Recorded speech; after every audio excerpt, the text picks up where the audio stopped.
On va prendre une minute pour comprendre pourquoi on a pris plusieurs minutes pour comprendre comment utiliser une suite intermédiaire usuelle.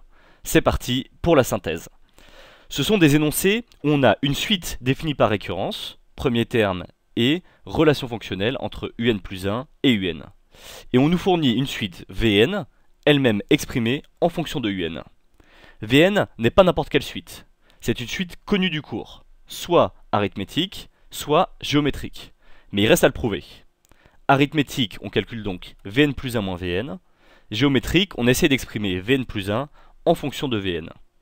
Pour le moment, on ne connaît rien sur Vn, donc on repasse rapidement à un plus 1 et un, grâce à la relation fournie dans l'énoncé. Et on remplace un plus 1 par son expression en fonction de un. Dans le cas d'une suite arithmétique, après un peu de manipulation, on obtient un réel R, raison.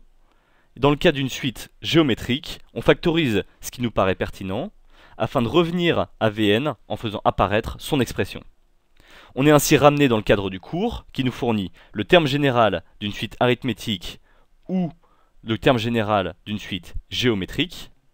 Mais comme on connaît Vn en fonction de un, on trouve en sens inverse un en fonction de Vn. Donc le terme général de un, c'est le terme général de Vn à quelques éléments près.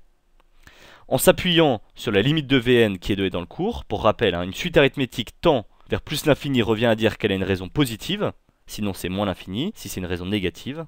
Et une suite géométrique converge vers 0 revient à dire que sa raison est comprise entre moins 1 et 1, sinon elle diverge.